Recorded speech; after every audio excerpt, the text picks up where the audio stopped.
Very, very good evening. Well, welcome to Dan Really Likes Wine, presented by Pick and Pay. And my apologies, we did send out a few notes last week, but if you were tuned in on Monday, as my mother was, sorry, Mum, and there wasn't a show, well, that's because Dan Really Likes Wine was hard at work for a change. We had an evening in Cape Town at the Table Bay, the 25th anniversary of the Table Bay, with a curated evening of wine. I'll give you some more details of that in a moment, because it was a really, really cool evening out. But apologies if you missed us. We are back today, and back with a bang, as we bring you one of wine's great adventurers. He's an adventurer generally. There are not many places in the world it seems he hasn't been, but in between traversing the globe, he rather likes a glass of wine. And over social media, I got to watch out with no small degree of envy as he crossed through the winelands, drinking extraordinary wine, meeting extraordinary people, and having an extraordinary amount of fun. The man in question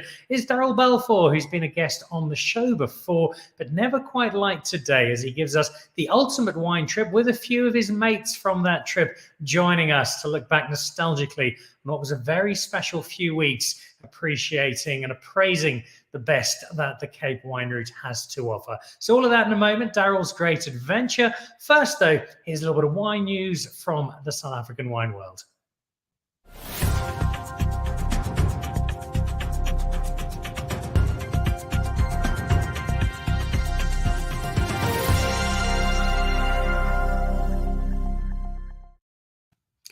Well, this is coming up. It is Seriously Old Dirt and a Winemaker's Table virtual event. And these are really cool. We've had a number of them already this year, where you simply log on and you take advantage of a collection of ingredients that have been sent to you by the Pick and Pay online team and the Pick and Pay Wine Club.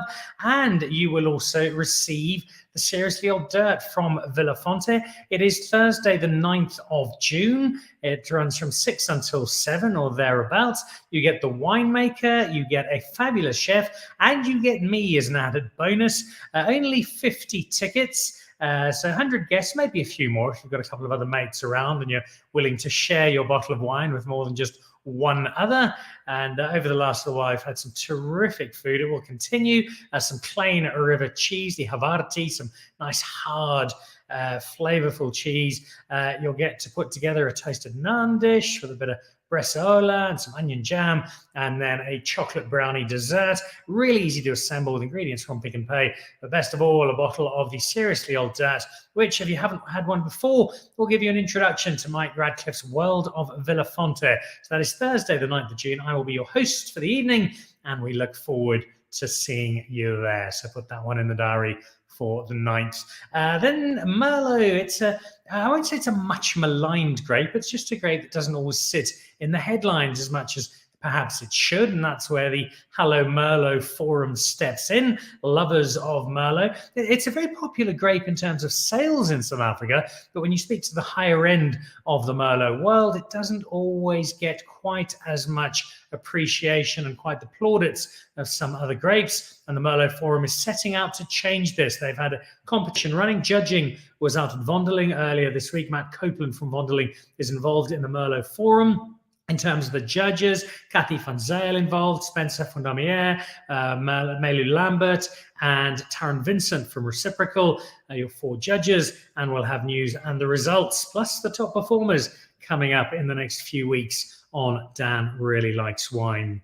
And then I did mention we had a pretty good day on Monday. On the left, that's Johan de Vet. Introduced him to some big fans of his, Corné Kruger, the Springbok captain, and Art Matthews of Just Ginger. And the reason they were there, Corné played in the Provence team that beat the Cheetahs in the Currie Cup final in 1997 when the Table Bay opened. And Art Matthews, Just Ginger, released their first album in 1997. You can see my crutch sitting prominently, still in my moon boot. Johan, one of a number of winemakers along. Johan bought some 1997 Chardonnay from De Wetsoff under the Dani De Wet label. There was also some De Trafford Reserve that David Trafford brought along, which was in remarkable condition. The primary fruit might have said goodbye, but the brashness of youth replaced with an elegance and a balance. It was just delightful. That's the Dani De Wet Chardonnay I was talking about. Any thoughts that you can't keep white wine blown out the water by this one from the masters of Chardonnay from the Robertson Valley. There was also some, not 2007, but actually 2004 Cup Classic. Not those bottles, those are some commemorative ones, but Peter was with us. Peter Ferreira, and that 2004 was the wine made to celebrate the inauguration of Madiba.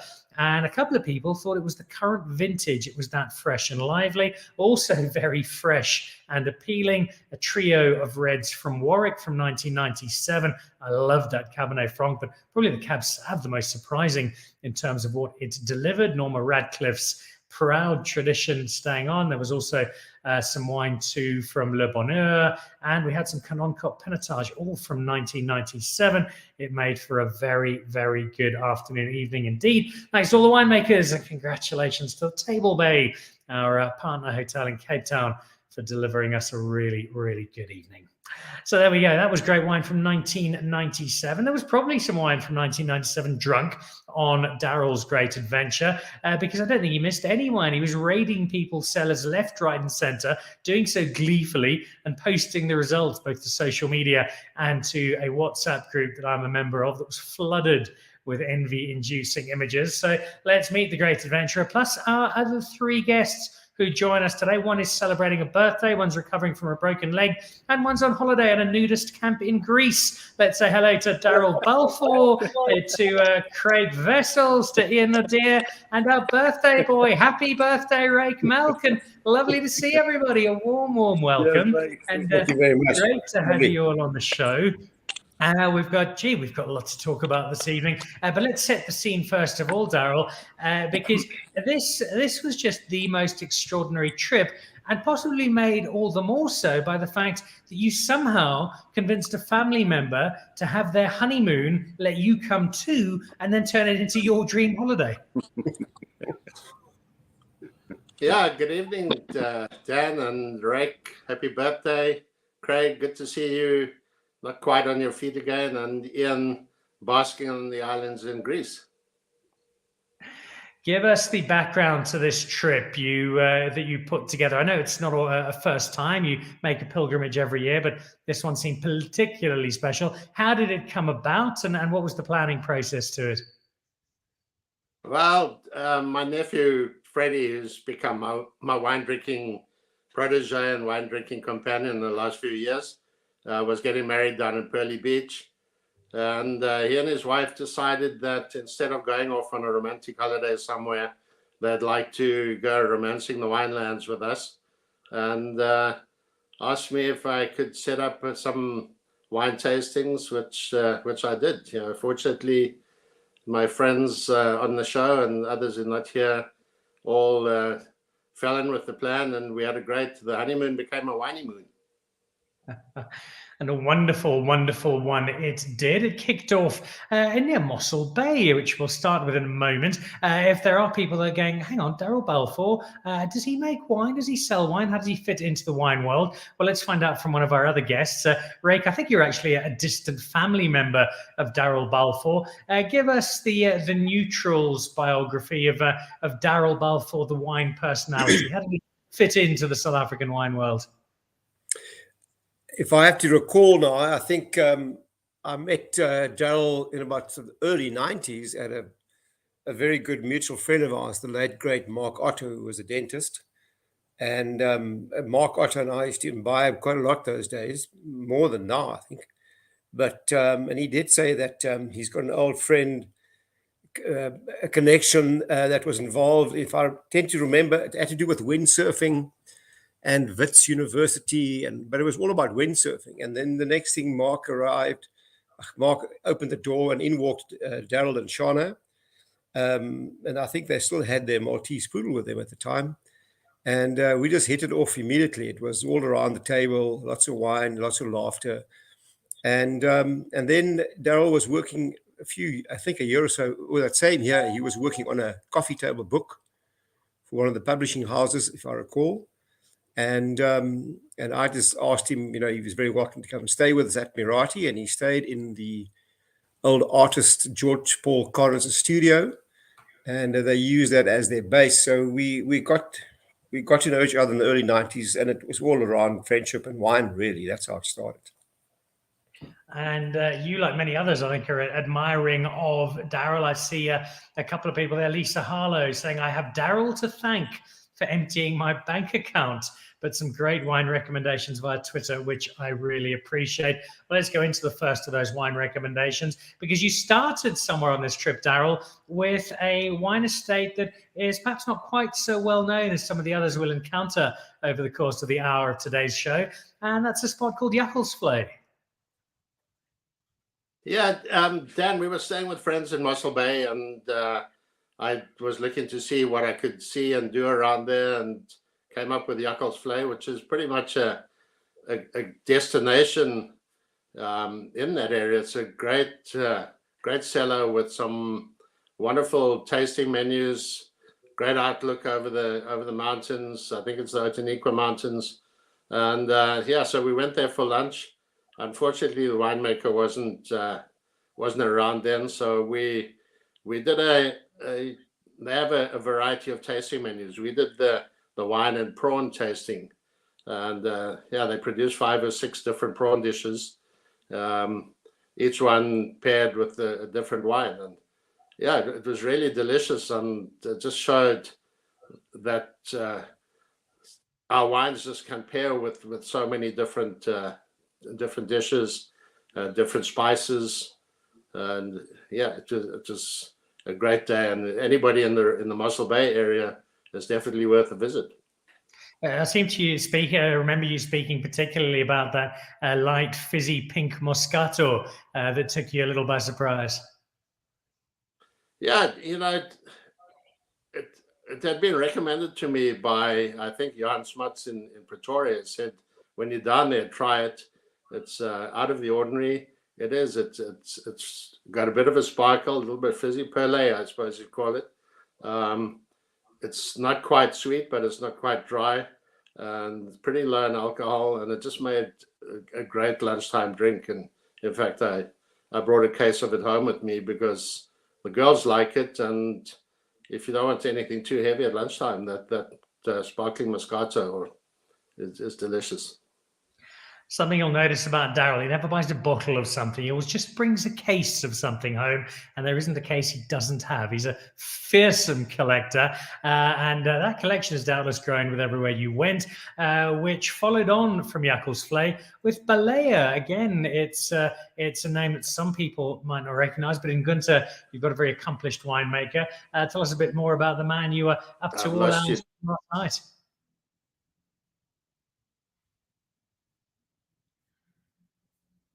I think we've lost Daryl there for a moment while we refresh him. Let's head down to Craig and get some thoughts there. Craig, your first encounter with Daryl? There have been many, so I can't really pinpoint the first one, but there have been a few memorable ones. I would say one of the more memorable ones was when he rocked up on the farm with Jannie Engelbrecht. That was quite interesting. I think Jannie wanted to check out this guy making Cabernet in the Himmeln Ader, see what the hell he was up to.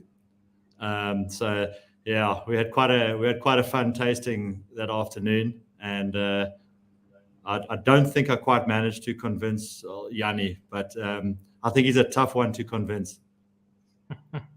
Well, he'd be one of the few you haven't. That main road and Dignity is now one of South Africa's rock star Cabernet Sauvignons. I think we've got Daryl back, so let's jump back to Mossel Bay and the Portuguese-inspired wines of Balea with Gunter. Tell us a bit more about those.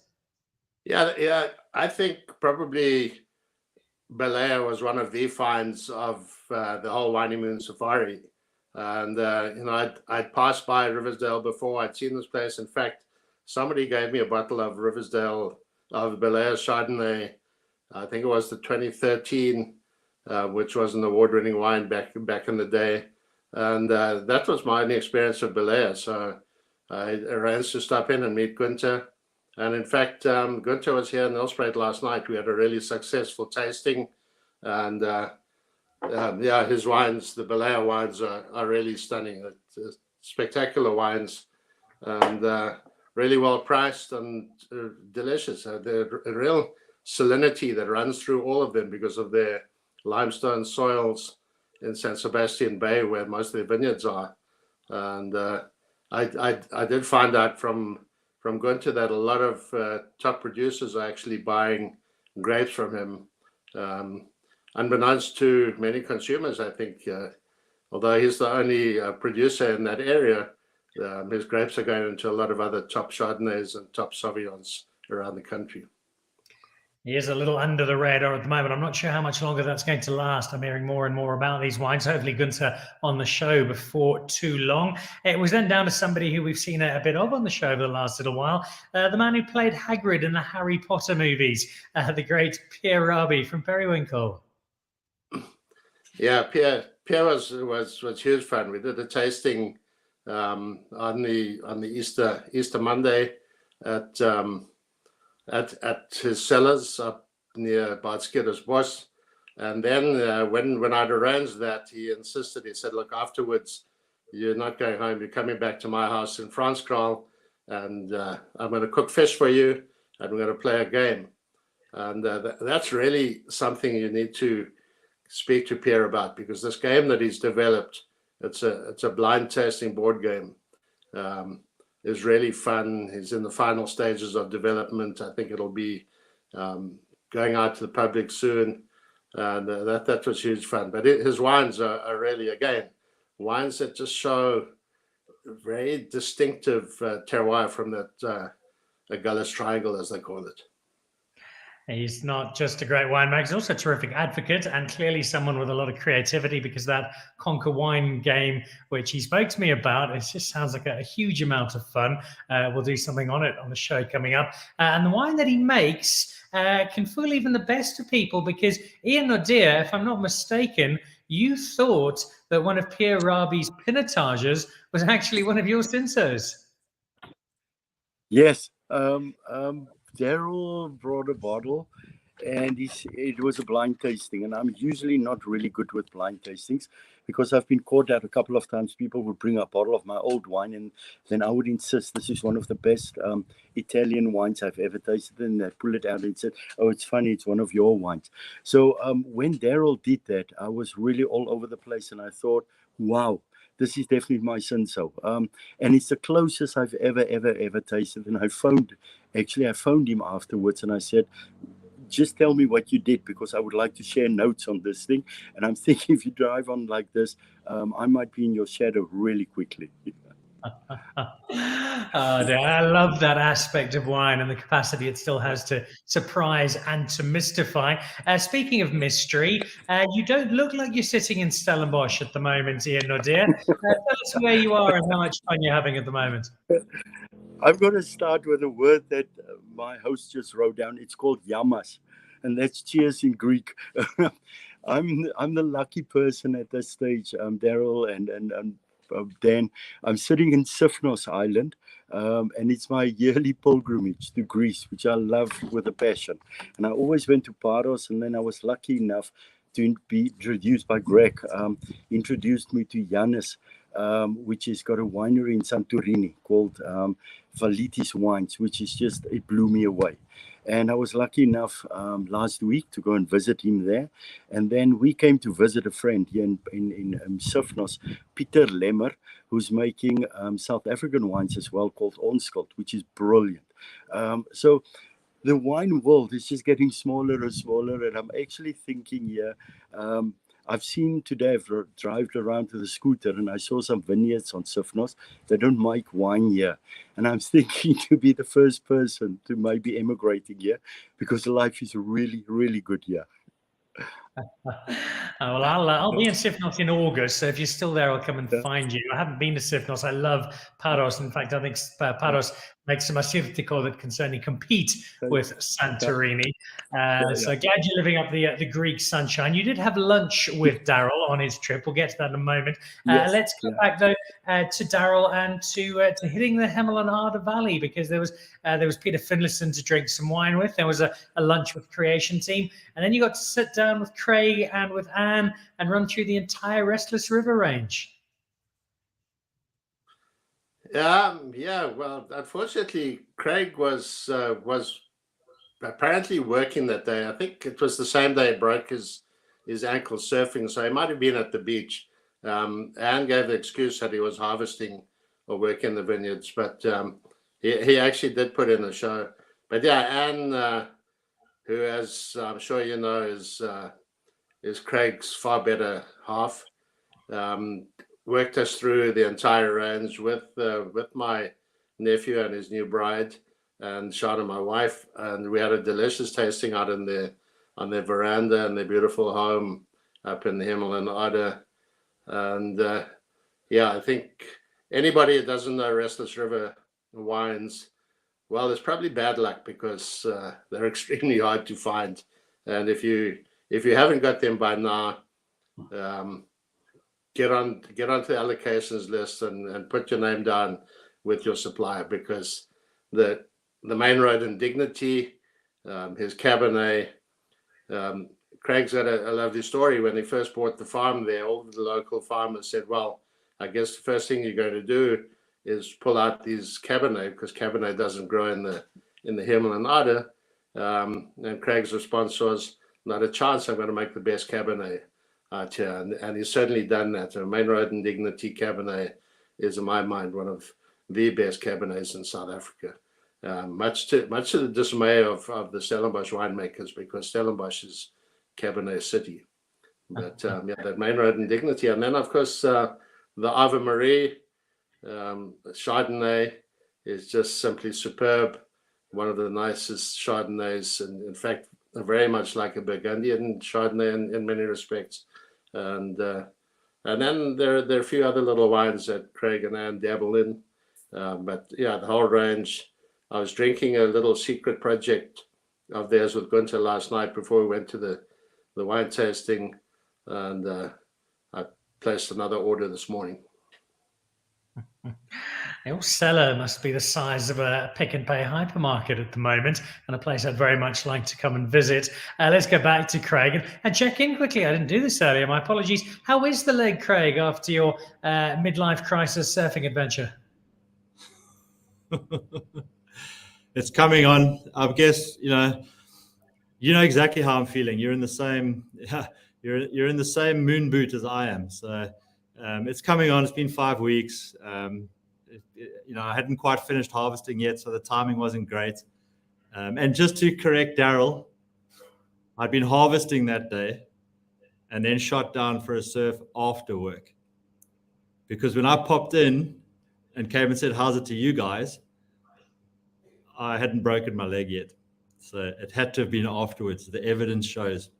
And by the way, Daryl gave us a book on that afternoon called Remembering the Great Apes, with some unbelievably exquisite wildlife photography. Look out for it. Well, we'll have to get some more info from that. Daryl, he knows his wine, is also rather good at photography and travels the world, and Africa in particular, on regular safaris. Greg Sherwood throwing in a comment there, currently watching from London, tasting the old Cabernets from Hamilton Russell from the early 80s, shows the potential of Cab in the Himalayan Ada. The Main Road and Dignity's become very, very well established in a short space of time. How confident were you when you decided, Craig, not to pull out that Cabernet, that it could translate into something approaching the extraordinary wine you now have today? Well, I mean, it sounds like quite a visionary move now, but at the time, it was basically, I didn't really know any better. I wasn't sure what kind of wine it would make. So I guess in some ways I was more just digging my heels in than having been convinced that I could make great Cab in the Himalayan Ada. So I guess it's one of those things, if you don't try it, you won't know. And I decided to give it a really proper shot. And I guess more fortunately than anything else, it did kind of work out. So, yeah. It certainly has. Close to where we find the Himalayan Ada champion of Cabernet Sauvignon is the Botrefia area, just up the road. You also, Daryl, got to drop in on Peter Allen Finlayson, not just drink some wine there, but also one of the first people to try out the new home of Faro. Yeah, Faro is delightful. I mean, really, I'd heard about it. Peter Allen and Nicolene had been raving about it, and we had an amazing lunch there. Peter Allen just kept on ordering one course after another. I'd say, okay, I'm going to have that. He said, well, you've got to try this as well. So bring a plate of that.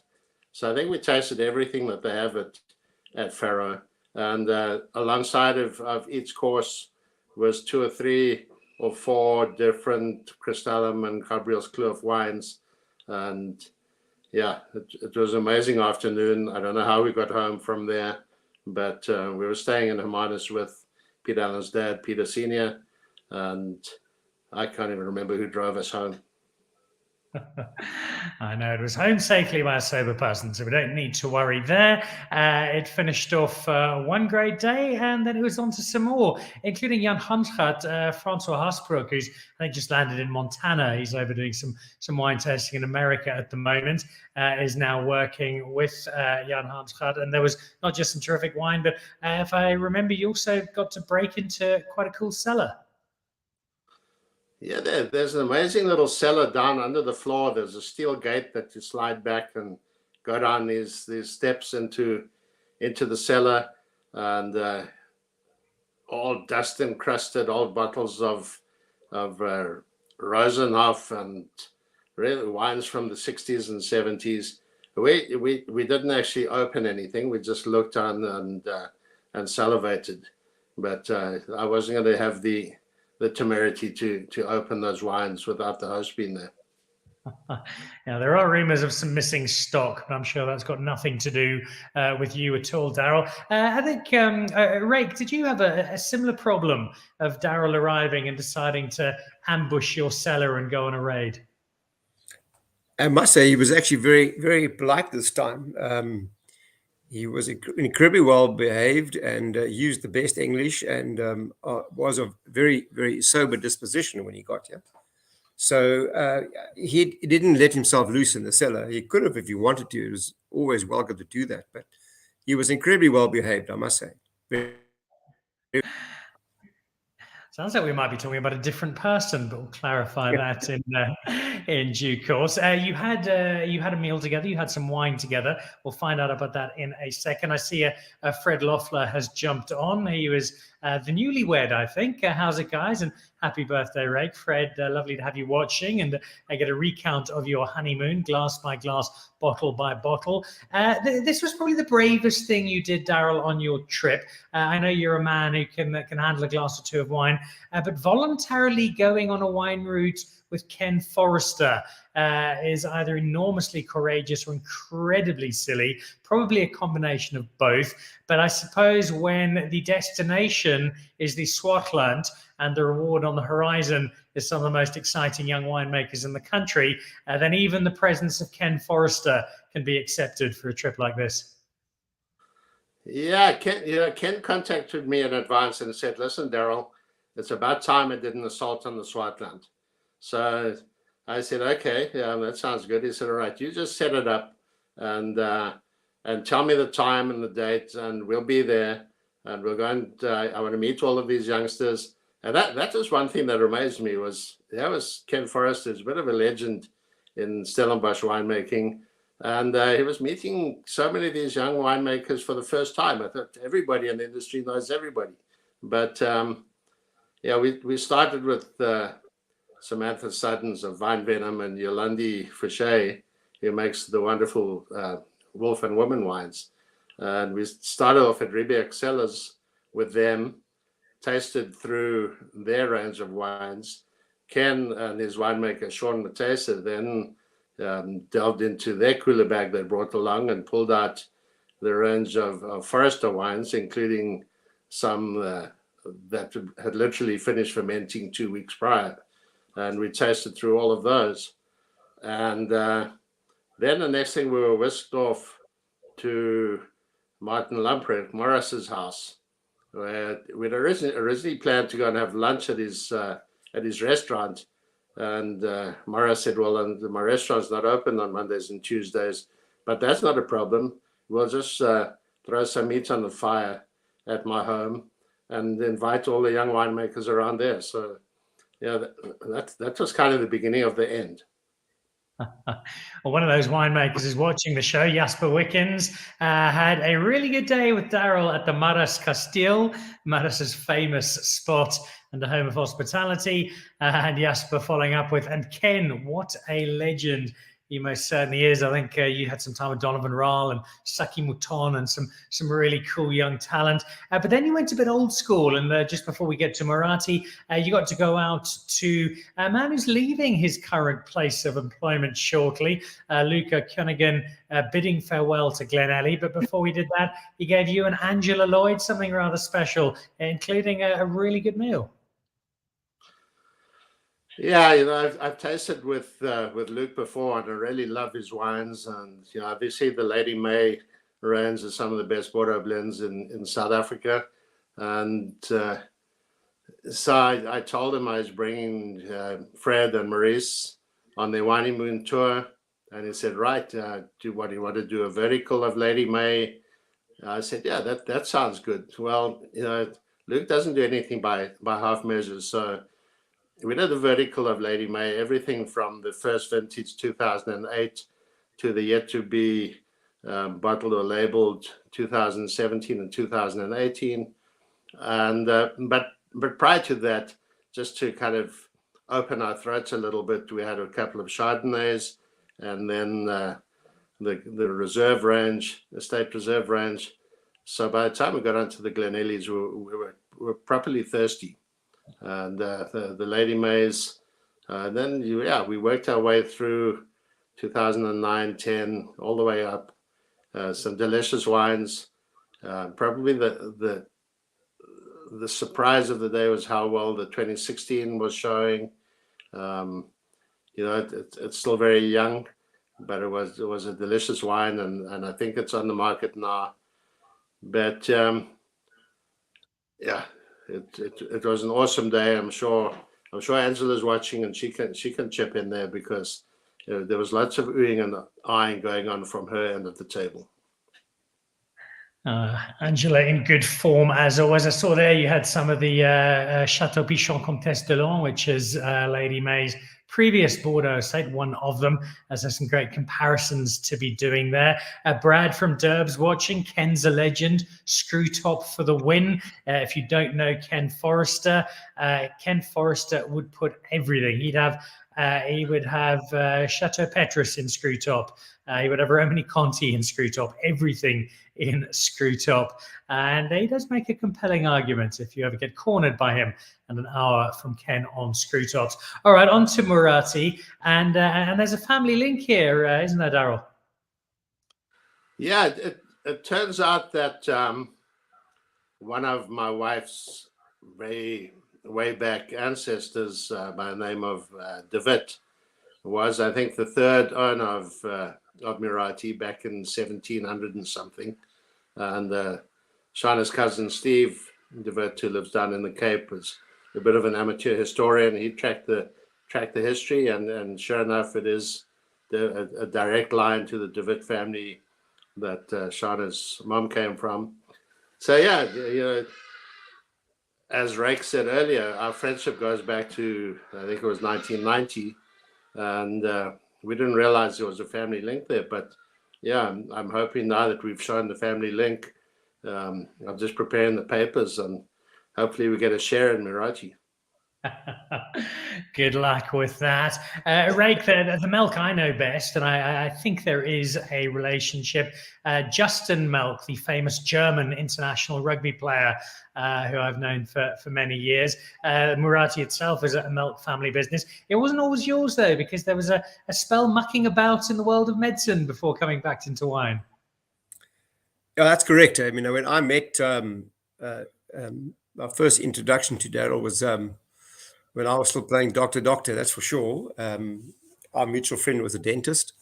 But by then, my late father had already bought Murati. In fact, the owner at the time, the spinster Alberta Annemarie, had actually phoned him to say that he should take the farm back into the family fold due to the fact that the Melks had farmed at Murati back in 1763 for about 120 years. So she felt it prudent that the Melks should take it back and continue in the tradition that she and her late father had done. So, when I got here, I mean, I knew nothing, very enthusiastic. I think I worked in the cellar in the early 1989 vintage. The cellar was really dark, but we had a lovely old gentleman, Christo Herrer, used to make the wine. Helderberg helped my late father, and I was enthusiastic. I thought we were making absolutely wonderful wines. But I tasted the wines 3 or 4 years down the line, and they were absolutely terrible. So they were in combat, I think. But I realized the potential that Mirati had, and it was just, maybe it's in genetic, from my father's side, but I've made it my mission that one day I would like to bring Mirati back onto the center stage of Stellenbosch Wine Estates. And it's been a long haul, but you know what? With input from friends and family and all that, and friends like Daryl who come in and pop in and give his opinion and all that, it has been a wonderful journey so far. I'm so privileged to live where I do, and we have incredible terroir. So I cannot complain about anything. It's been an absolute wonderful, wonderful ride. And you are, as Daryl has said, making some terrific wine. Thinking back to Monday and chatting to David Trafford at our event at the Table Bay, he is an architect turned winemaker. We've got Craig on the show now, who is in advertising before becoming this rock star of the Hemelanada wine scene. I know David speaks of it being a calling. I know for Craig it was something similar. Was it the same for you, this little voice telling you that as fine a doctor as I'm sure you were, making wine was what you really needed to be doing?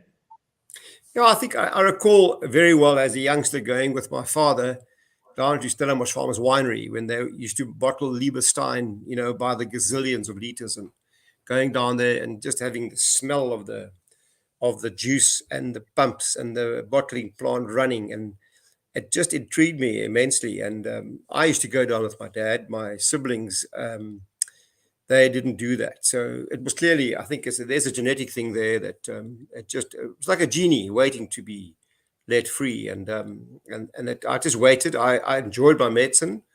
I think I had a very good stint there. I enjoyed it. I enjoyed the science behind it, and whatever goes with that. But it was just, there was a time when this genie was going to pop out, and I tried to suppress it for as long as I could, but I couldn't anymore. So that's where I am now. Well, I'm very glad it got released. And I don't think you've totally lost your touch, because there's definitely something medicinal about a good glass of Mirati, as I've discovered on many occasions. You gave Daryl one of his terrific chapters. So too did Ian Nordier. Let's move on to the trip to Carib. Ian and his dogs. I don't think anybody knows how many dogs Ian has actually got. But in between being partnered up with them, tell us about the wine from Mr. Nordier, and in particular that Colombard of his, Daryl. Get on to Ian. I just want to mention that my relationship with Mirati goes back to the 70s, the mid 70s, when the late Harold Eads, who was the editor and I think the owner of Car Magazine, I was back in my distant past. I was a motoring journalist, and on one of the new car launches, Harold Eads said to me, "Have you tried the new Pinot Noir?" And Pinot Noir was kind of unheard of in South Africa at that stage. And this was the wine that was being made then. And if you look at the neck, it was 1976 Mirati Pinot Noir. And so that was when I first learned about Mirati. And so when my mutual friend, the late Dr. Mark Otto, introduced us to Rake Milk, I was really excited. But on to Ian. I've been mates with Ian now for a number of years. I think he's one of South Africa's winemakers who really flies under the radar a bit. I mean, his wines are just stunning. They should be far better known than they are. I think the cognoscenti knows about them, but in my mind, he's just got wines that go with every occasion, every meal. His old vines, Chenin Blancs, his old vines. Well, I mean, Ian is one of the prime movers in the whole old wine project. and you know, he's got. You can still buy the 2010 white blend of his out of the cellar door off his online site, and it's stunning. And you know, people think that white wines don't age, or South African white wines don't age. Well, the 2010 and the 2006 white blend of his are just magnificent. Well, let's go and meet the man who's living it up in Greece at the moment, and hopefully coming back. I'm not sure though at the moment. Ian, some high praise there from Daryl on those wines. It's clearly not just a friendship that goes back a bit, but one that's it's got a lot of mutual respect and enjoyment. You know, Dan, it's one of those things when, thanks for all those. Really, I'm a little bit stunned. You know what? It's one of those things when you're in the wine industry in South Africa, and you have to decide how you're going to plan things out.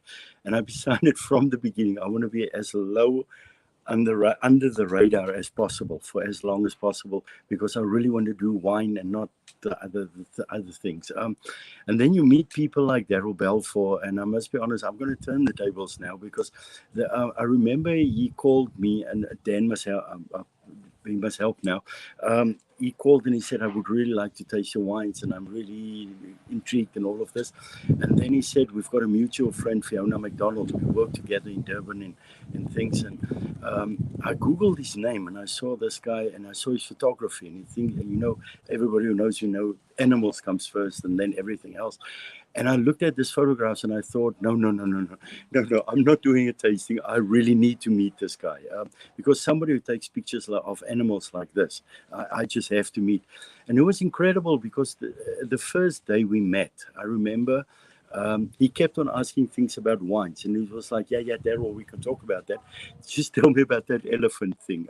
Tell me about the lions in Botswana. And it was interesting, because we both have a huge love for animals, and working with animals. And then the wine just flew in and made everything better.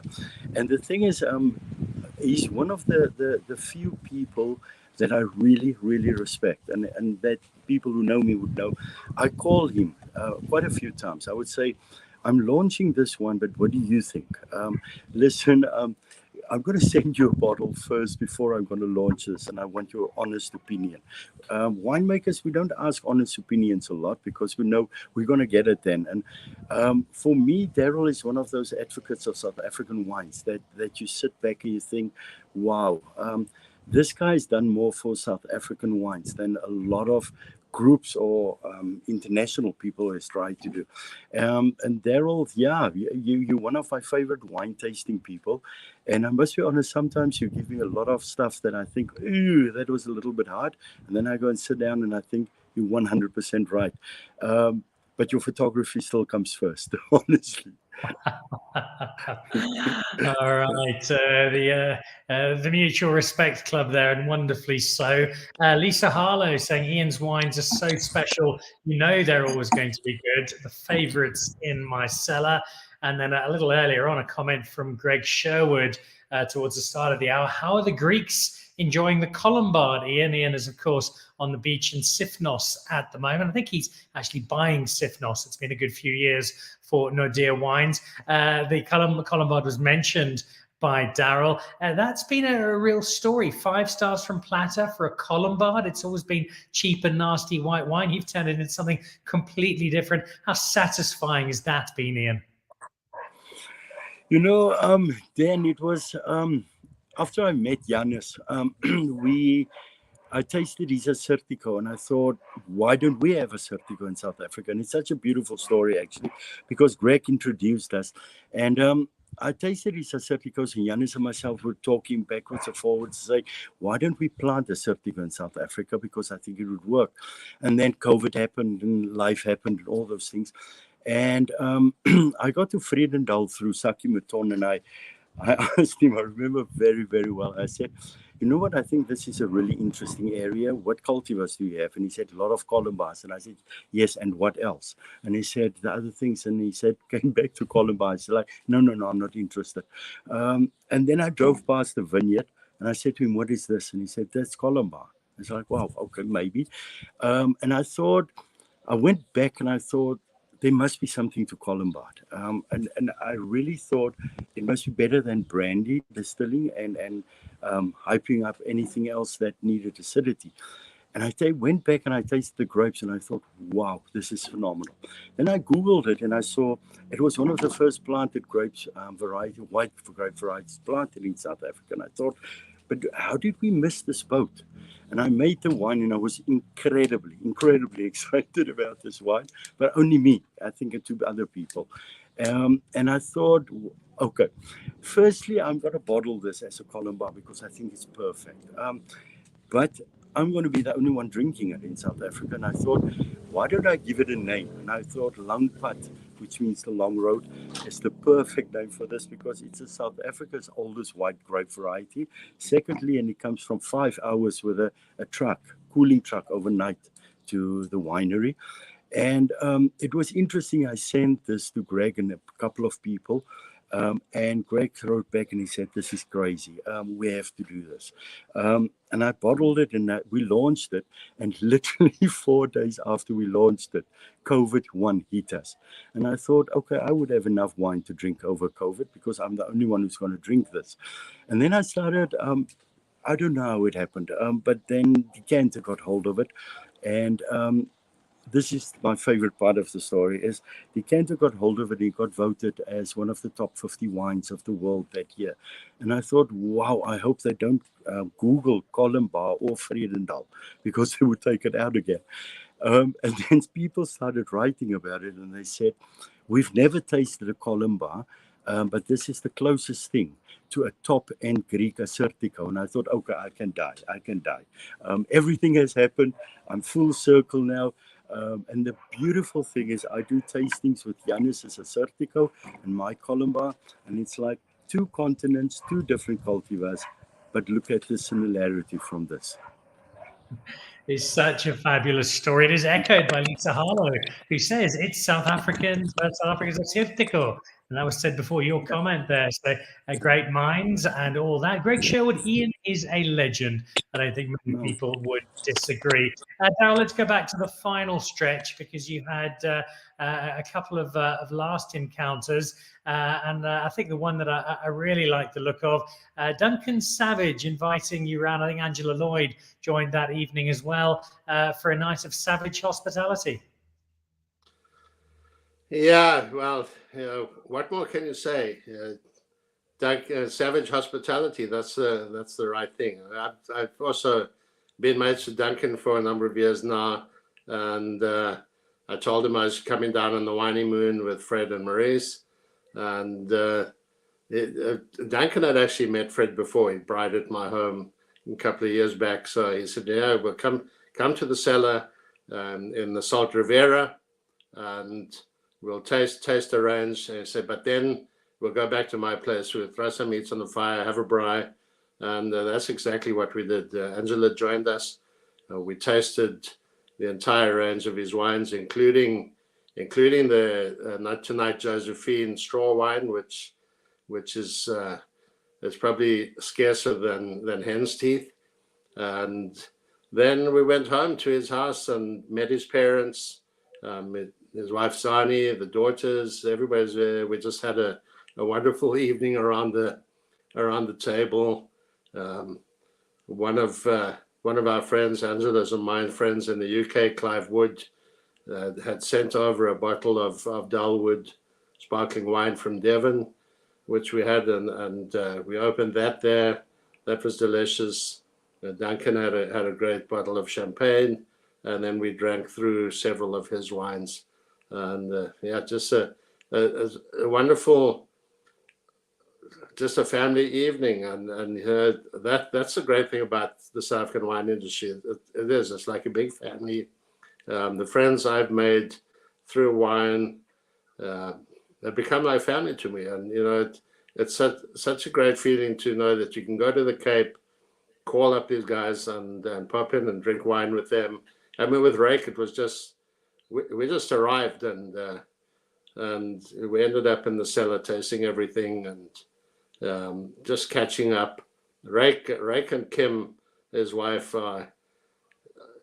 as we've been saying, longtime friends, and they're the kind of friends that you might not see each other for several years, and then you do, and it's just like, well, you saw each other yesterday. So I really value the friends I've made in the South African wine industry.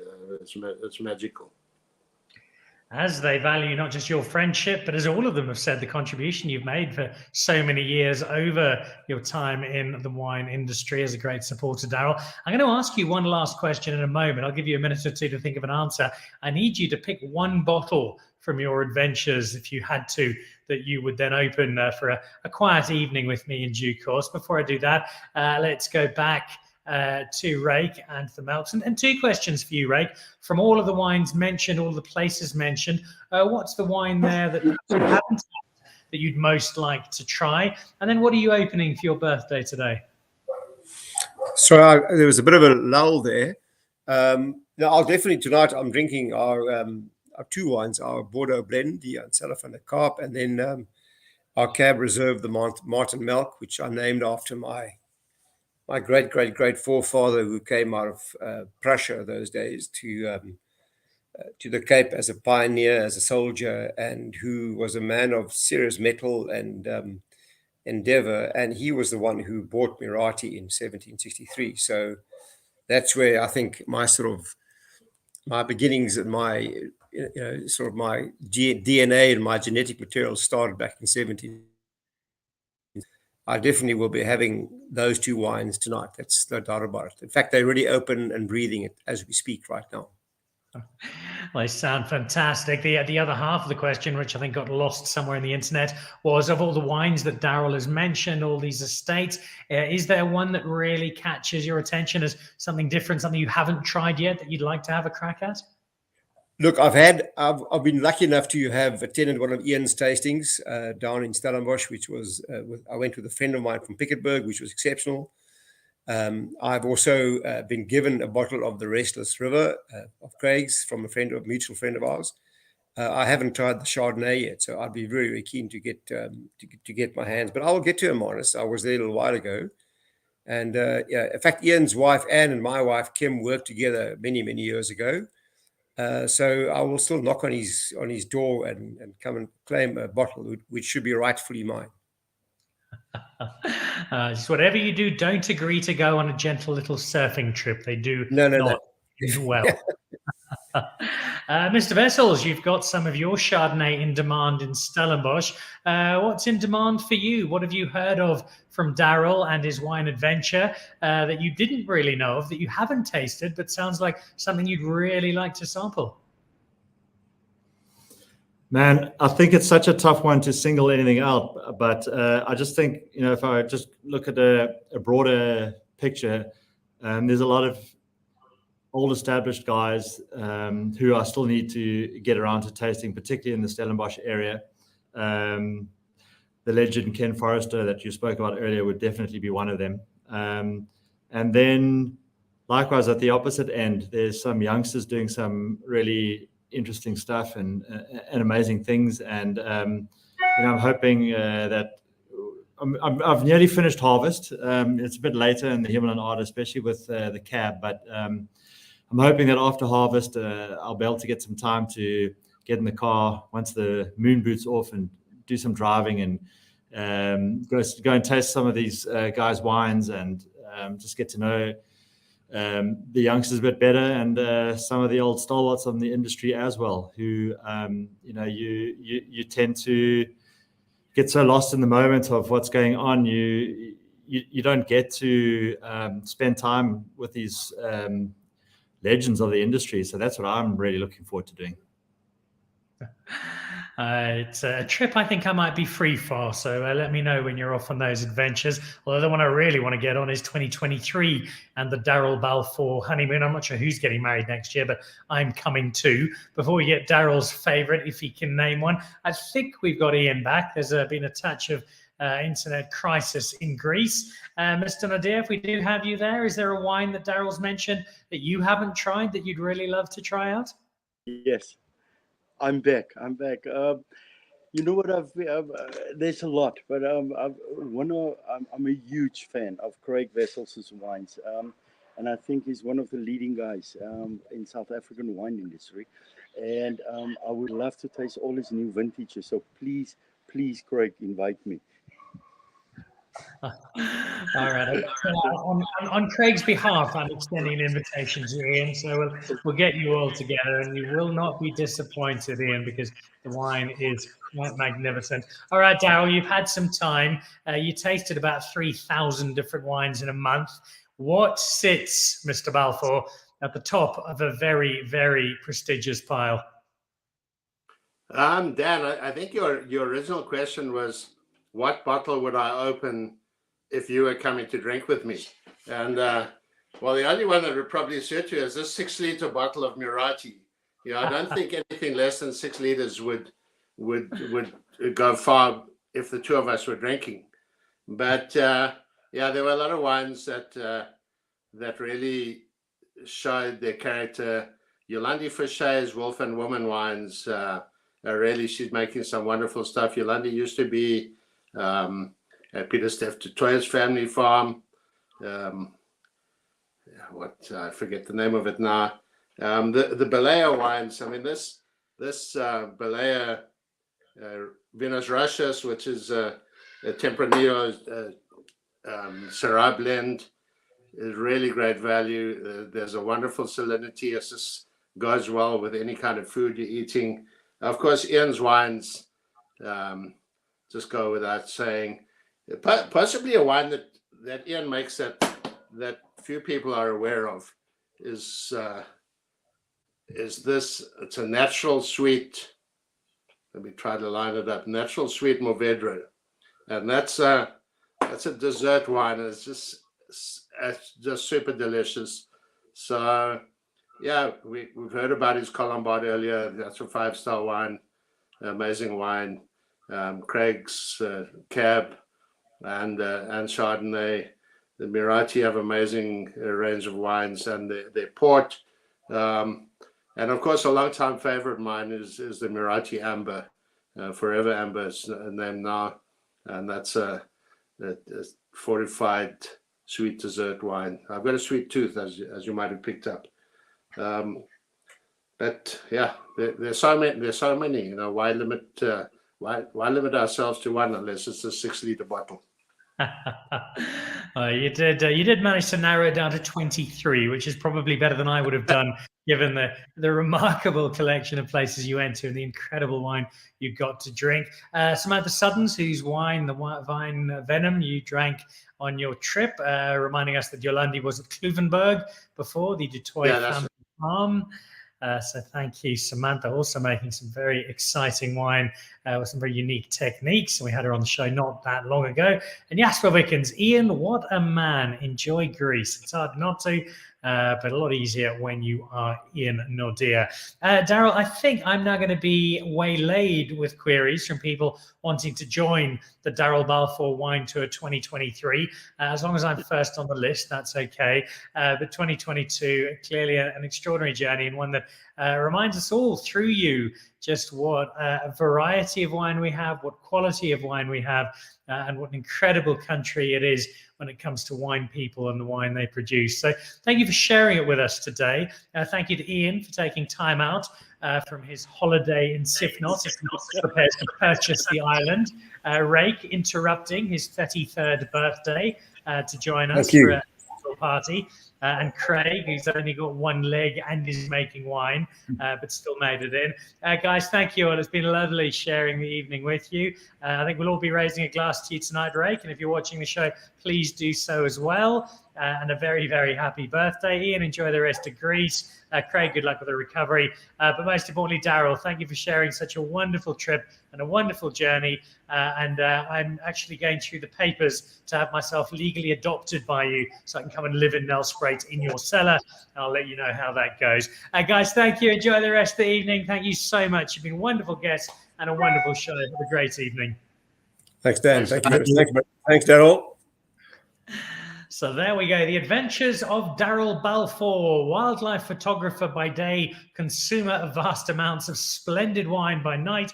He's got an extraordinary knowledge, a wonderful network, and a great experience to tell us about, which he just has from his wine trip of about a month or so ago. Thanks to Rake on his birthday, Craig of Restless River, and Ian Nordea on his Greek holiday, combining for a really, really fun look back. What have we got next week? We will be off to Carrie Adams land. Carrie chaired the Cabernet Franc Challenge, and so we're going to be talking to her about how Cabernet Franc went. On that show, we will have Chamonix, we will have Blauklippen, we'll also be joining Thor Vintners and the guys from Delegraph. They were the 4 top performers in the Cabernet Franc Challenge, a grape that is really standing out in South Africa at the moment after many years, playing a background role in blend after blend after blend. So that's next week. Also look out for this week's magazine show, which kicked off, I think that went up a little earlier on today, and that features new releases from Sherrod Holden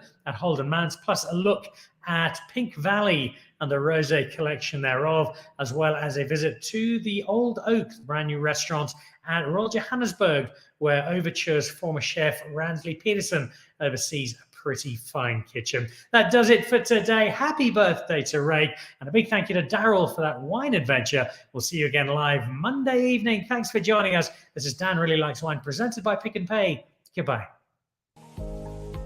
To join the Pick n Pay Wine Club, simply SMS your smart shopper number to 36775. It's absolutely free, and you'll get for yourself 3 times the smart shopper points on every bottle of wine bought. You'll also get a 20% discount on 10 different wines each month, a 25% discount on a case of wine, and a Magnum, some terrific competitions and invitations to awesome events.